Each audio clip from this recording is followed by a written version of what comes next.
Welcome back to JUCO Jam. This is season 2, episode 16. We believe this is the season finale. We You don't know. thought you were We don't done know. with us. You We thought don't you were know. done with us, but we're back. We're here. You can't get rid of us that easily. We want to talk more JUCO with you. We have to recap the amazing national tournament. Mr. Goebel, what a great tournament it was. Whew. I mean, it was really, really good.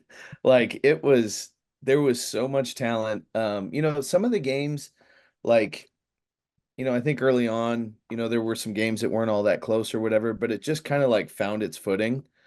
And then all of a sudden it was like, man, I don't know where this is going to go. But the one team, obviously that had their foot on the gas the whole time was Barton. Outside of them, everybody was kind of like, man, it was a coin flip for everything. It felt like, Yeah. And maybe I didn't appreciate how good Barton was during the regular season. And I think part of that is you don't recognize when you watch on tape how big they are. And I'm yeah, talking like big everywhere. Like Mose is 6'6", and he's bigger than most people's power forwards in JUCO.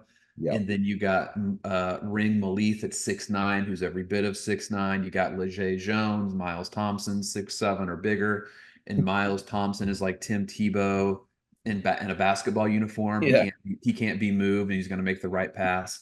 yeah, There's some things that you just have to see in person to really yeah. They fully. walk onto the floor and they look like the Knicks.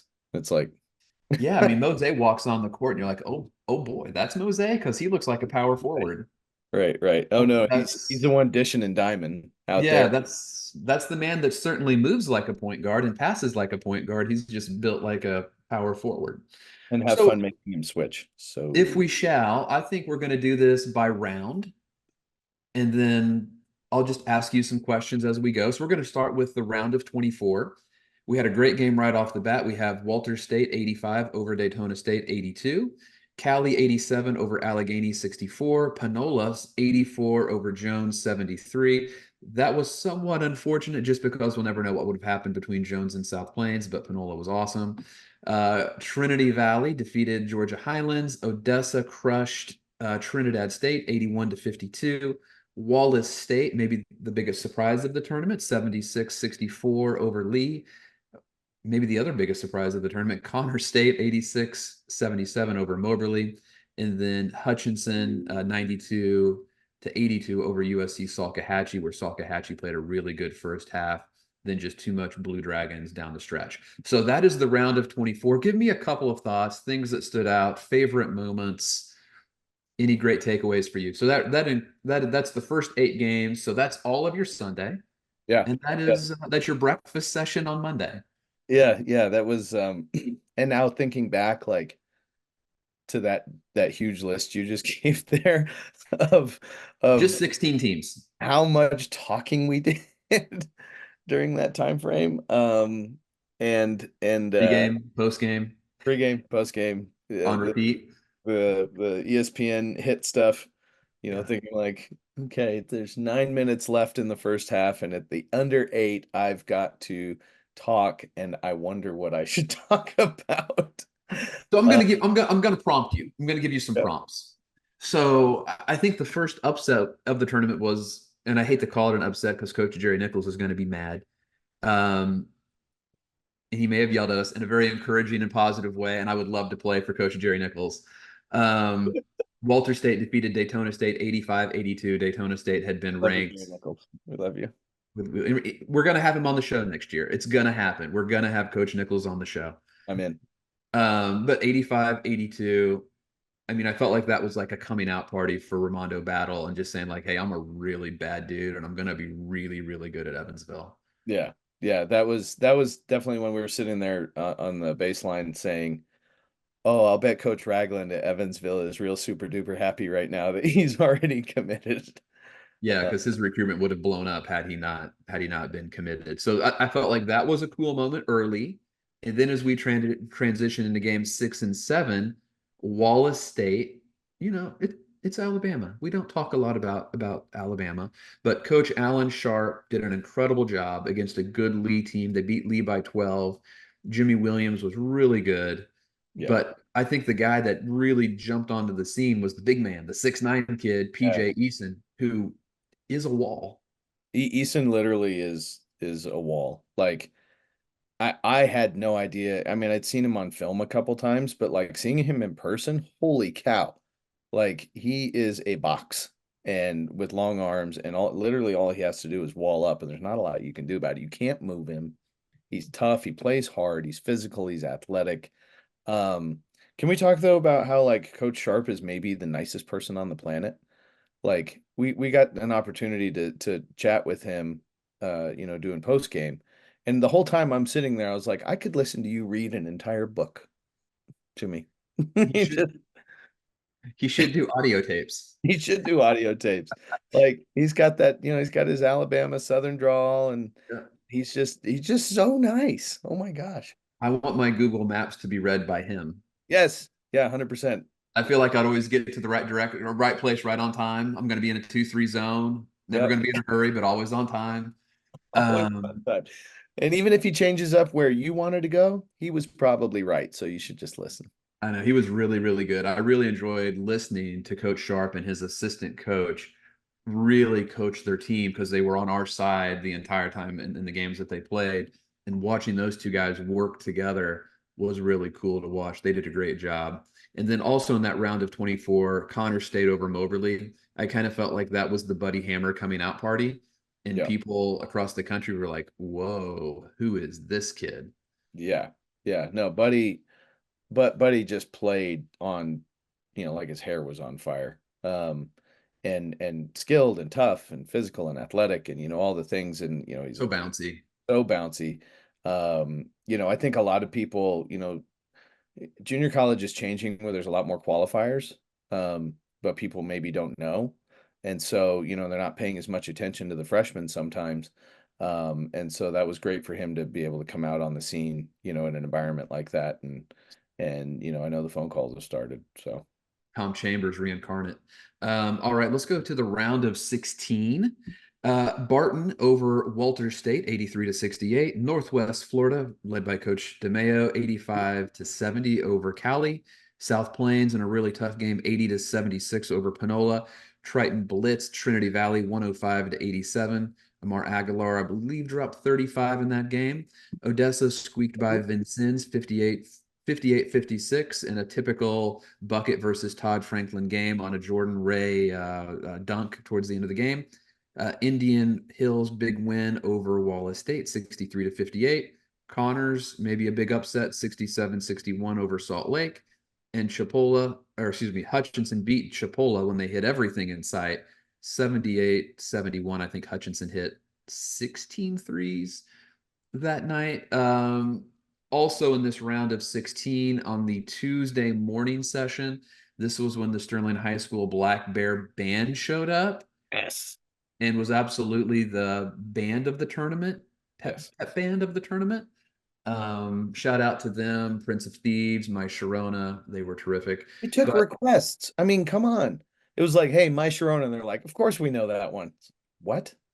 I mean, trying to work on seeing if the Black Bear Band will release a rendition of Prince of Thieves that we can use as our intro music for JUCO Jam Season 3. yes, yes. So I'll be sending emails. So requests have been lobbied. anybody at the NJCA that happens to watch this show or, let your bosses know there's emails coming that are saying that we just need the perma band. Those kids It's can the miss a Perma week of Bear. high school. The perma bear band at Hutchinson. Those kids can miss a week of high school. This experience will teach them much more than their algebra teacher ever will be able to. And Bring that's on the Bears. So, other than the Sterling High School band, what stood out to you during that Sweet 16 round of the tournament? um it was good seeing good's the wrong word. It was uh interesting to see like as that Hutch Chipola game was one that was like a real like oh my gosh, the shooting and the being able to play in that environment like that. Crowd was awesome. That was one of those games that just gives you the like yeah, this is why we have this tournament here. You It was know, an awesome environment, right? yeah, I it mean, the was place fantastic. the place was packed. Also in the morning session that day when we kicked things off, Odessa Vincennes, that was near a capacity crowd because there was a ton of elementary school kids Yeah. at the game, and that was an awesome environment, and it was a great, great game. It was a bit of a rock fight, but you knew that was going to happen with Odessa Yeah. uh, and Vincennes. And then, that, to me, it was the continuation of the Connor State story, 67-61 over Salt Lake. That's when you knew, like, the run of Connor State really had some legs to it. Yeah. So Yeah. if we shall, let's advance on to the Elite Eight. Barton continued on their winning ways, 87-73 over Northwest Florida. Triton stayed hot, 88-87 over South Plains, and just a back and forth game. Man. Indian Hills advanced to the Final Four, 74-68 over Odessa. And then, as good as Hutchinson was against Chipola, Connor State was even better that night, 91-69 over Hutchinson, when Connor State just took all the air out of the arena and just gashed them early and often. Yeah. Yeah. That South Plains game was probably the game of the tournament, I think, as far as just like it was just like punches back and forth and back and forth, and the physicality of South Plains, the shot making of Triton. Um, we're sitting there. I'm texting with high major head coaches in the stands, going like, "Are you watching the same thing I am?" I need um, an offer by the next commercial break. right, like I'm about to tweet it out, and if it comes from verbal commits, it happened, whether you say so or not, right? So, um, yeah, that was a fun one to watch. We've been on Triton all year long, and yet I still receive text messages from coaches. Do you think Dylan Williams is good enough to play here? Yes, yes, yes. Of course, we wish that he was built like Mose, right? We all wish that he was 6'6". He would already be playing for the Knicks. Exactly. No, Dylan Williams, terrific kid, great basketball player, just made big shots. Not all week, all season long, but he did it on the biggest stage too. Yeah. Um, we move to the Final Four, if we shall. Barton 93 over Indian Hills 78. Indian Hills really just couldn't get within 10. They fought it, but they just couldn't do it. And then Triton 87, 84 over Connor State. Triton was up huge early, and Connor State just kind of, clawed back, clawed back, clawed back. But it was, Triton early and often. And I think we got the championship game that we deserved. I think the best two teams ended up in the championship game that they absolutely earned their way there. And then in the championship game, Barton 88 over 73. Once again, kind of a similar story to the Triton Connor State game. Triton just couldn't get within 10. Like, they made the run, but Barton was just so connected that they just seemed unfazed. Every time that somebody would punch them, they would just turn around and get a bucket. And honestly, like the reason Triton didn't hit kind of their normal shot making was because of the defense, the length of it, their closeouts, all that sort of stuff, their ability to switch flipping everywhere. Um, but if Triton had been able to hit kind of their normal amount of shot making, they're right there. But you can't just go ice cold from three with that team. Right. You just don't have the kind of the attacking or the inside presence to then go up against that length and size and toughness of Right. And it's Barton. a really tough matchup because even if you can get it inside, Miles Thompson is 6'7", 260. He's a big old brute that doesn't get pushed off a spot real easily. Maybe a really good inside player could score over him, but those guys generally don't exist in the NJCAA, or they're few and far between. Maybe it's a Malik Ewan type of guy that could have scored over him, but man, Barton was good, and you don't really appreciate how good they are until you see them in person. Yeah. Um, Yeah, that length is Fun to just well, because watch. even if you got Miles inside just fighting with somebody, even if you somehow finally figure out how to get around him, rings right there. Yeah, and he's a very long 6'9". I think someone said he had a 7'2" or 7'4" wingspan. Yep. And Leger is, I've seen him listed anywhere between 6'7" and 6'9", but strong. Doesn't get pushed off the block. And then Division I teams are talking about making him a guard, right? So Right. it's just like it's the versatility of that team that was Right. so amazing. Like Like, the hey, let's guard switch on growth. to the point guard. There's no mouse in the house. Exactly. By the team, it's like, oh crap. Mose Right. 6'6" and looks like Julius Peppers. Like, Yeah. And then, one of their smaller players, Cooper Jackson, is just, he got that dog in him. You got can that talk dog. about it, right? He's just a defensive little maestro. That he was just fantastic to watch. So Barton, a great and deserving champion, a class act on and off the court. And when we come back, we're going to have Coach Jeremy Combs from Barton with us, and I will ask him about his shoes because that's what everybody was talking about at the national tournament. Stay with us. We'll be back.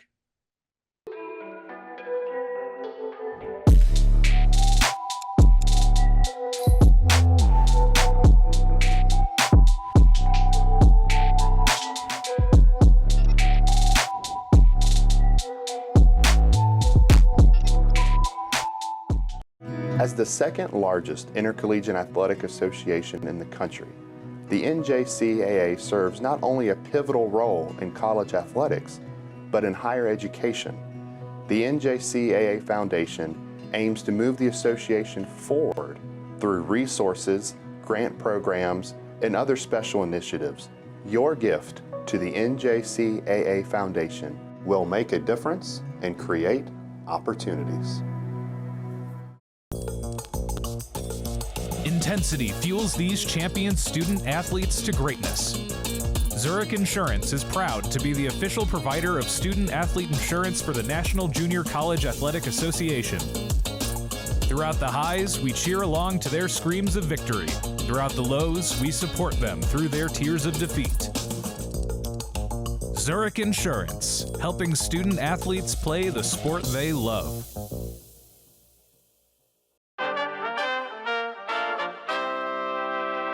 Welcome back to JUCO Jam. We are joined again by Coach Jeremy Combs of Barton. Coach Combs, national champion. How does it feel? It's unbelievable. I mean, it's better than I even thought it'd be.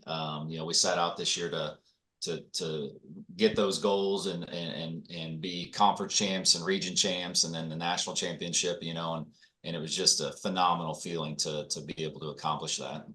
Now, you are the first returning guest on JUCO Jam, and I know that was really your big goal this year. So we're gonna throw away all of the softball questions, and we're gonna get to some hard-hitting journalistic stuff today. Okay. So, 36-1, you finished the season by winning 27 consecutive games. I want to know what the heck happened on November 29th when you lost at home to Cali 80-70. Was that like a tipping point? Was there an aha moment? What happened in that game? Well, you always wonder when you're going to stub your toe or whatever it may be, and I don't necessarily think we stubbed our toe. I mean, Cali's a great team. And they were making shots that night and we weren't, and they got some key stops down the stretch, and and they deserve that win. We just didn't play very well. And a lot of that is because of them. So, at the end of the day, you got to have your guys focused for every game. And I thought we were, but again, I just say we're just a better team that day. So, nobody thought that we were going to come in and ask you about the one game out of 37 that you happened to lose. What happened there, Coach? What happened? What happened there? Well, the hard part too was it was at home, and you hate to lose at home, but at the end of the day, I think we got better because of it. I think that we figured out some things, and it opened our eyes, and so I think for the rest of the season we prepped much better, moving forward. Now, I have to admit that when I was out in Hutchinson, Kansas, I had the chance to sporadically, as kids were coming in, coming out, to ask some of the players on the other teams, what do you think about Barton? What do you think about Barton? And the number one response was, have you seen Coach Combs' shoes? Have you seen the man's shoes? I'm like, no, tell me about Barton. What do you think of Mose and Leger and Miles Thompson? Like, have you seen Coach Combs' shoes? So tell me, you have some great shoes. We got a picture of the shoes. We put it on the preview to the show. But tell us a little bit about those cool shoes, because that I felt like took Hutch by storm a little bit. Yeah. Well, unfortunately, I didn't. I packed up about 4 or 5 different pairs, but I kind of stuck with the same one. Just this, it was working, so I went with it. But I get, I love shoes. I've always loved shoes, and my players love it. Because every time a new Nike basketball shoe comes out, I always want to put my team in it. So they tend to get 2 or 3 pairs of shoes every year. So, but no, it's just, you know, I, nothing that we're trying to do or anything, but we just enjoy wearing shoes, and my staff's kind of the same way. Are we going to frame those up? Is that going to go into like the Barton Sports Hall of Fame? Like, we're going to do anything special with these bad boys? I don't know. I was kind of thinking, you know, either I was going to retire them or maybe break them out for the first game next year, see if we can't get off on the right foot. So we'll see. I mean, that's got to be a huge recruiting angle for you. I mean, who doesn't want to play for a coach who loves shoes? All right, we'll ask a somewhat serious basketball related question. You guys had one of the craziest stats that I've ever heard of this season, the fact that you had the same 5 kids start all 37 games, which I think is incredibly special. When did you know that this team was good enough to win the whole thing? Well, you know, we talked about that too the other day about those kids starting every game, and really that has to go, you know, to our athletic staff, our athletic training staff that has taken care of those kids. Because if you think about it, yeah, it's easy just to start kids, but at the end of the day, are they available? Are they not injured? You know, things like that. And so our athletic trainers did a great job, you know, taking care of our guys. And yes, we had those times where Leger rolls his ankle right before the Butler game in practice. And so he goes over there and he's kind of playing about 50%, you know, but he played through it. And so we were able to, you know, just, you know, keep those guys going and healthy. And like I said, that goes, you know, hats off to our athletic training staff. But you know, I think it's funny because, you know, we lost our first 3 games in Texas. I think we went up to the JUCO Advocate deal in Colorado. We didn't play very well up there. We played a couple games that were, you know, pretty tight games, and we're just okay. But you know, you could see it. You could see that we were going to be good. We just needed to, you know, piece some things together and get some guys to buy into, you know, certain things. And I think ultimately that's why we were successful this year, was because we had some guys that, you know, accepted some roles throughout the season, whether that was not starting or that was, you know, hey, I'm the guy that has to go get all the rebounds, or, you know, I'm the defensive stopper. And then once all that kind of came together, it just started working. Now, just taking a quick stroll down memory lane, and I reflected on some of my own personal notes. First round, you beat Walters State by 15. Then, you know, you play a program that's been around for a bit in Northwest Florida State. You beat them by 14. Oh, by the way, you beat Indian Hills by 15, a little rematch from 1999 when Indian Hills defeated Barton in the national championship game. And then you defeat Triton in the championship game by 15. So, you know, you won all 4 games by 14 to 15 points. Am I crazy to think that the toughest game for you guys was that first round matchup versus Walter State?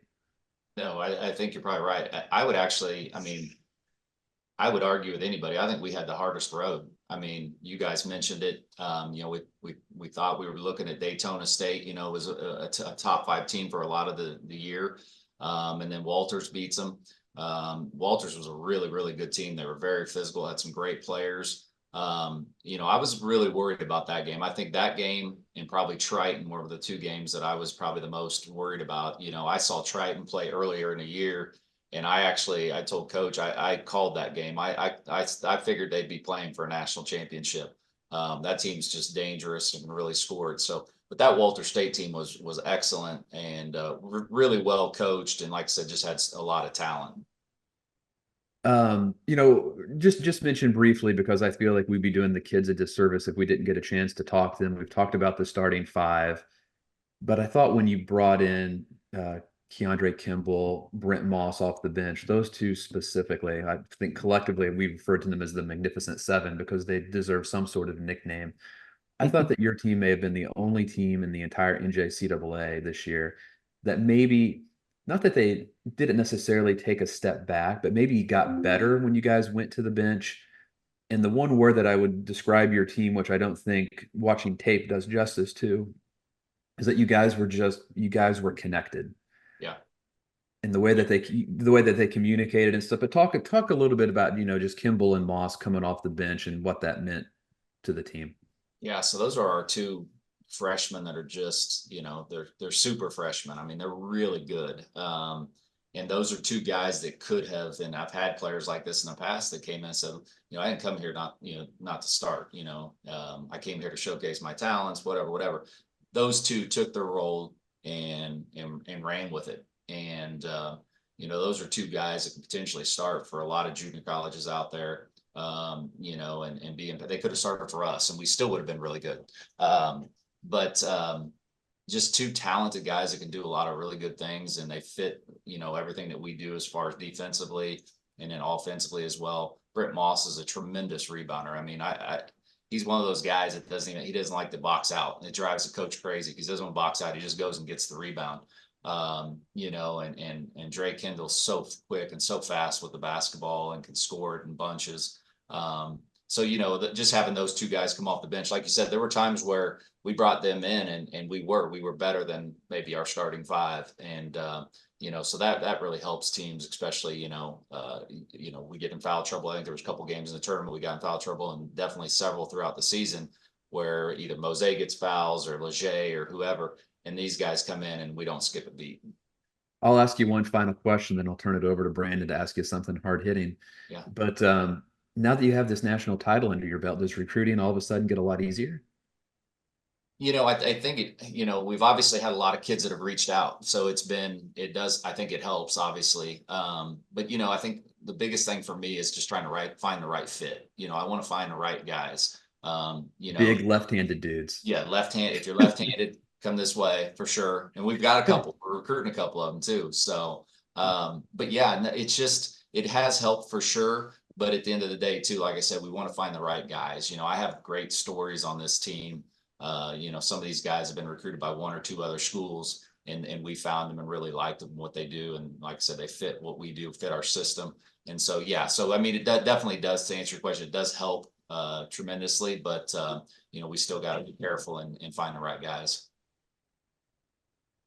Well, Coach, we talked earlier, the last time you were on, because you are the only returner, about what the Chili's plan would be, after the big game. And so, I have two questions for you.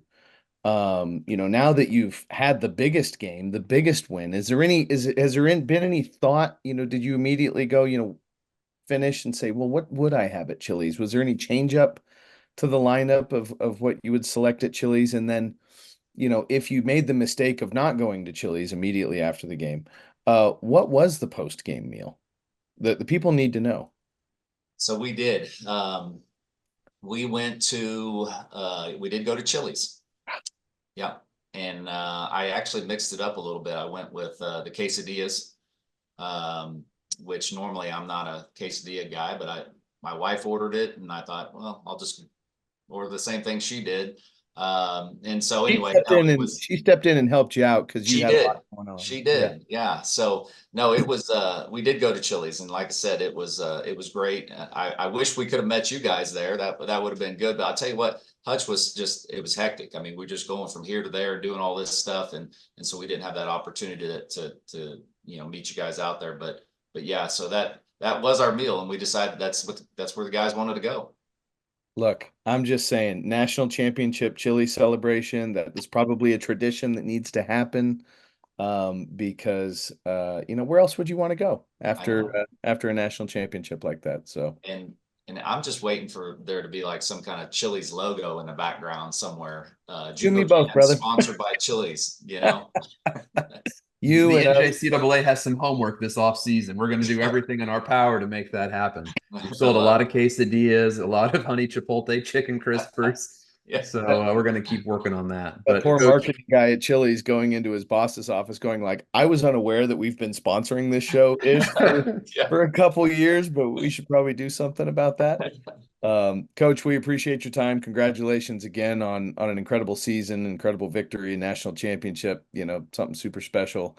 And congrats to all of your guys. I've been fortunate to get to chat a few of them up and watch a lot of them play, and just really, really happy for all you guys.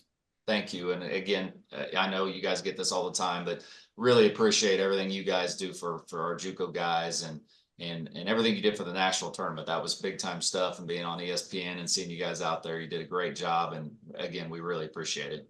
Well, we appreciate you, and we genuinely enjoyed it. A lot of fun. And when we come back, we'll have more action here on JUCO Jam.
Welcome back to JUCO Jam.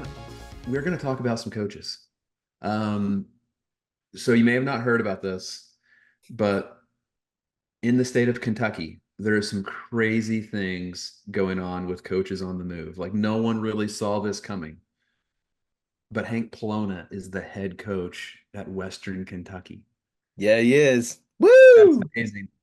This Much bigger. This is much bigger news than Calipari to Arkansas. This is 100%. this is the story in Kentucky.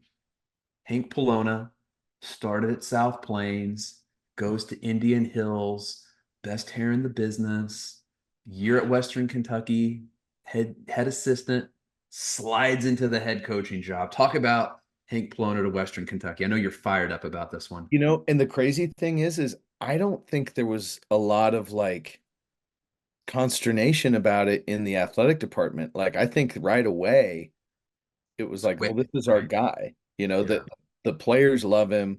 The players vocalized their desire to have him be the head coach. It's just incredible. Like Hank and I are friends, and I've spent a lot of time around him. I haven't gotten to answer the phone for the last 2 days because it's like he's busy or something. I don't know, but uh, He's he playing Portal Combat. playing Portal Combat. I did tell him, because right after he got the job, that as the head coach now, he can choose to go back to the full Jeremy Roenick hair from COVID, whatever. Because as the head coach, you can do whatever you want. So we'll see. Remains to be seen what choices he's going to make there. But just like I was at the Final Four here this last 4 or 5 days, and we just kind of kept talking about like, hey, chalk one up for the good guys. Like, chalk one up for the guy that has done so much to help kids, and other coaches love him and players have loved him, and I've known him for a long time, and have known a lot of his former players, and like this dude is on the phone a good portion of the day, every day, with former players like that are not playing college basketball anymore. Like just checking in with them, they're playing overseas, they got a job they're doing, whatever. Like there's not a lot of guys like him. So to see him get this opportunity is pretty cool. And maybe, Hank, I know you're watching this. You're a fan of the show. You told me that. Um, call Brandon. He misses you. If not, we're going to go straight to Russ W. Oker, and To be fair, I think he we're going to have called me Russ on facilitate it. Friday. I think he called me on Friday night, right before the JUCO Jam social, and I didn't answer. So actually, I think he's just punishing me. And it's all fair. Yeah. Our next coach we're going to talk about is Coach Jeremy Schulman from Eastern Florida State. Gets the head coaching job at the University of Tennessee Martin, and he immediately is on it, recruiting JUCO guys, recruiting all of his Florida citrus guys into UT Martin. How do you think Coach Schulman's going to do with the Skyhawks? I think he's going to have 13 JUCO players on his team next year, which is going to be awesome. The best JUCO team in Tennessee is actually going to be UT Martin next year. But he's jacked up about it. He's excited because he knows like this day and age, you can go get all those really good JUCO players because everybody's dorking around in the portal. Right. And the funny thing is there's all these JUCO guys that went on to Division Ones that killed it, that are now in the portal. And instead of like looking at, okay, well, who are those next JUCO guys that are going to come straight to a Division One and kill it? They're all looking at the guys that have already done it. And Jeremy's like, well, no, I'm just going to go get a bunch of dudes that are going to kill it here. And then, we'll see what happens. But if I'm they going to win a lot of games, and I'm going I'm to going to win lose a bunch some of of games. them. Yeah, Yeah. and then some of those guys will move on to Power Five schools or whatever, and he will Welcome to refill it modern again. basketball. Yeah. It is Nobody gets the state of modern basketball more so than JUCO guys. Yeah. I'm completely convinced of that. New head coach number 3, Marty Richter, formerly of Florida Southwestern, was at Drake. Now he's the new head coach at USC Upstate. Yeah. Yeah. That one was a little bit out of left field. Not that he, didn't deserve it or whatever, but that he was going for it. Interestingly enough, this year in these hires and then quite a few others, these names are not coming out on the burner accounts, right? They're not it's amazing how like quiet and loyal juke dudes can be when they're not out there just blabbing their mouths about who's doing interviews or whatever. Because Schulman was out of nowhere, Richter was definitely out of nowhere. And a lot of people thought he was going to get the job at Drake, right? Yeah, yeah. So, but Good for again, him for getting the chance, right? Sometimes you just have to get that opportunity. yep. And then another guy that's going to go in, and I imagine he's going to put probably a lot of emphasis on junior college. He knows the level that he's at, understands it well, and knows that like, they had some pretty darn good JUCO players come through Drake. Um, and honestly, like today, those guys 5 years ago were going to Drake. Today, they're probably going to USC Upstate because of just how the timing of stuff is. Absolutely. And then, while not a former JUCO coach, former JUCO player, Chris Acker, Long Beach State. Yeah, yeah. Parlayed that huge success that, I mean, he's really been successful everywhere he's been with. They were good at Hawaii, won at Boise. They were really good. San Diego State, obviously, Final Four run. Won again this year. This one has been, wouldn't say like a long time coming, but like for the last few years, everybody's kind of figured that, he was going to get something good. And here he is. And now he plays in a pyramid. Like, hello, how cool is that? I wasn't familiar with this pyramid until you shared it with me. Now it's like a bucket list thing. Yeah, Like, yeah. I mean, that thing, it's not like low ceiling and just the outside is a pyramid and there's this void. It's a pyramid, like all the way up. Like, oh my God, how are there not birds living up there? There probably are. probably are. Yeah. So you go from That's playing. next year's JUCO Jam episode will be us investigating the bird situation at Long Beach State. And then one of our Talk to me favorite, about what kind of bird that is up there. yeah, can it shoot threes? Can it box out? Can it wall up?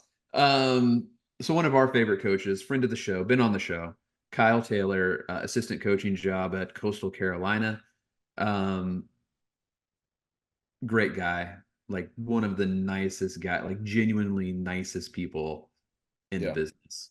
Yep. And I think it's probably just a matter of time until we're talking about him as a Division I head coach.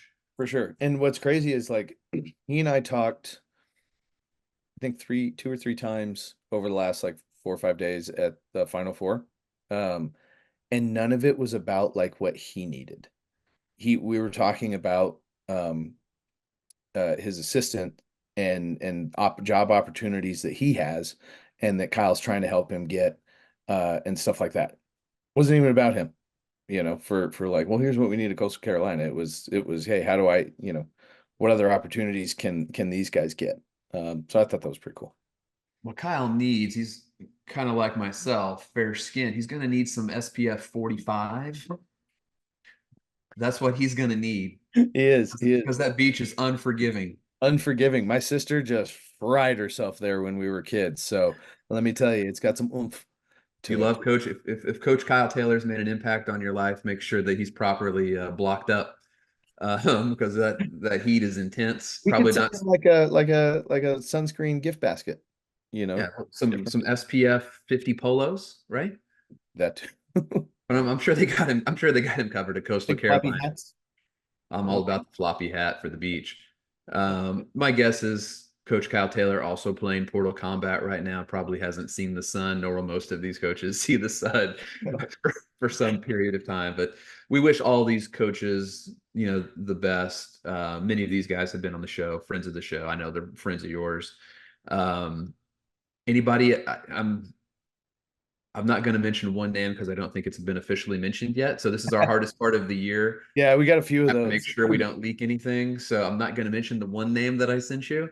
But are there anybody else that you want to talk about, Brandon? Oh gosh, and I'm sure we're forgetting somebody, and I promise you, it's not intentional. Because honestly, like Hutch was so crazy that I got a call from a couple guys. I think Shulman included. And I was so out of the loop on what was going on the planet outside of either the Hutchinson Sports Arena or the Polo Lounge that which also shout out Jason for taking care of us as usual. The Polo Lounge is amazing. But I don't think I even knew that Schulman got the job until he called me. Like I hadn't seen it on Twitter or anything yet, and that happened a couple times with some guys. So I have to be honest, I'm a little bit like catching up now on like, you're doing what?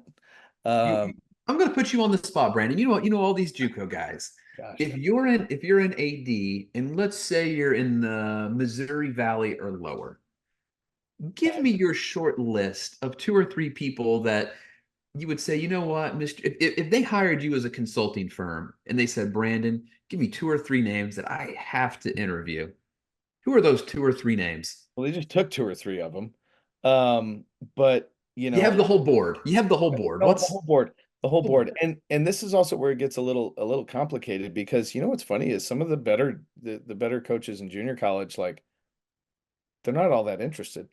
Like they Right. like, you know, what they're doing, but you know, um, Like Bucket. Bucket's got a great thing going at Odessa, right? But yep, you know, I think if I'm a Ohio Valley school or something like that, and I have an opening, I feel like, you know what, I have a fiduciary duty to at least reach out to Bucket and kick the tires to yep. see if there's anything that could, make him leave Odessa. You know, I recommended Joey Canton's for the Silver Waves Power Lunch at the Final Four for a reason. You know, I think Coach Canton's is like kind of almost the perfect definition of that young, you know, hardworking head coach that is going to go into an environment. He's a lot like Hank in that way, um, and Coach Schulman where they're you know they just get it, right? There's so much more to this than X's and O's. There's so much more to this than just recruiting.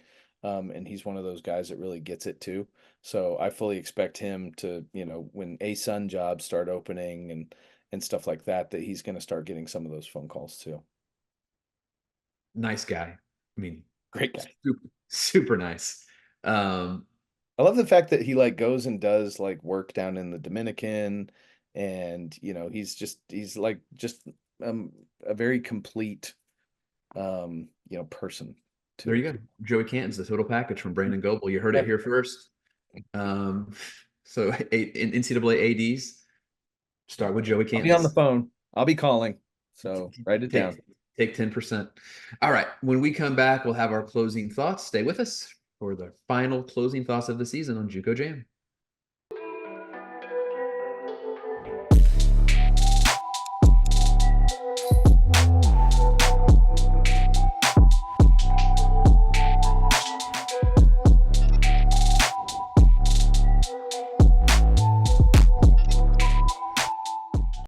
As the second largest intercollegiate athletic association in the country, the NJCAA serves not only a pivotal role in college athletics, but in higher education.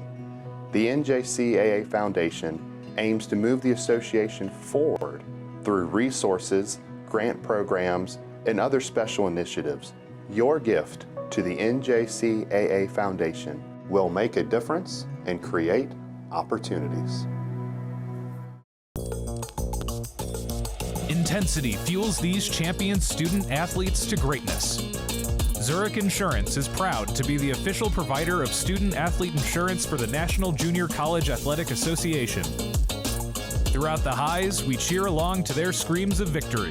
Throughout the lows, we support them through their tears of defeat.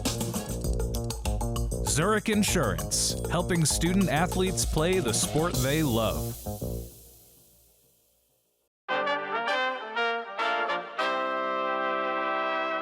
Welcome back to JUCO Jam. We are now going to get into our closing thoughts. Mr. Goebel, we did a coin flip. I lost. You get to go first. Your closing Yeah, thoughts. I have all the thoughts. You know, we talked earlier in the show about you know, JUCO guys getting these job opportunities, and I think that's going to continue to grow. I think it's definitely past due time. You know, some of the best head coaches in the country at high major levels, the Dana Altmans, the Steve Forbes of the world, you know, they were JUCO guys.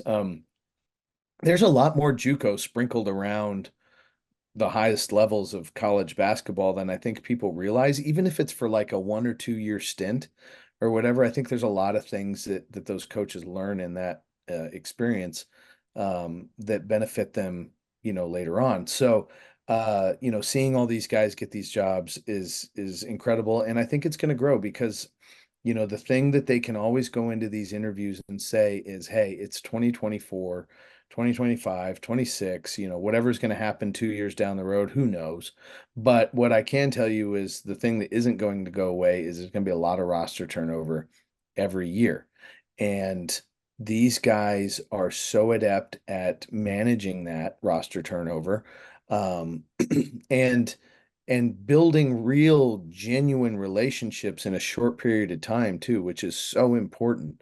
They bring kids in for a year or two and have these lifelong strong incredible bonds with these kids where I see it over and over and over again at the higher levels that um that's not really a point of emphasis.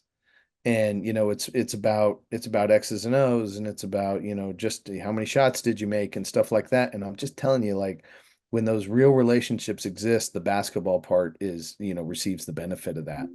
And so I think we're going to see more and more looking to the junior college ranks for people that um, have just a different, maybe a little better tool set to deal with modern basketball. And anybody that hasn't done it before, anybody that's a Division 1 support staff guy, or is a D2 assistant or whatever, and it's like, hey, what is something I should really look at that might benefit me towards a path of trying to become a head coach? Don't overlook junior college, man. There's Coach Kyle Taylor is going to be a Division 1 head coach sooner rather than later. Look at Book it. And I can guarantee you he's going to be able to point back to this and say that, his experience as a junior college head coach had a lot to do with it. Absolutely. Brandon, I want to thank you. You do great work for junior college, and more so than anything, the kids. You bring a lot of awareness, you bring a lot of kids to the United States to give them the opportunity to further their education and play basketball. For all of the fans out there of junior college basketball, you got to make sure that you're following Brandon on Twitter. It's at JUCO Advocate. But if you kind of love the, like, where are kids going, who's getting recruited, make sure that you're following along on verbal commits on the Twitter as well. But Brandon and I, we just wanted to thank all of the people behind the scenes with the NJCAA who allow us to do this. Chris Parker, Brian Luckett, and then we had Alexa, who produced like 24 out of 26 of these shows. God bless her. I think we may have ran her off. And then she just had too much Fun. too much Nick and Brandon that she couldn't take it anymore. And we have Zach and Mackenzie helping us out as well. So we couldn't do it without all of them. And then more importantly, we just want to thank all of the coaches who are willing to come on the show and allow us to interview them and ask them those hard-hitting journalistic questions. And hey, maybe when we return next year, we will actually have a Chili sponsorship. We're not giving up. And if you have any feedback for us, feel free to reach out to us. We're both on Twitter. You can send us a DM. But thanks for watching. And until next year, have a great off season. And we look forward to talking junior college basketball with you again in October.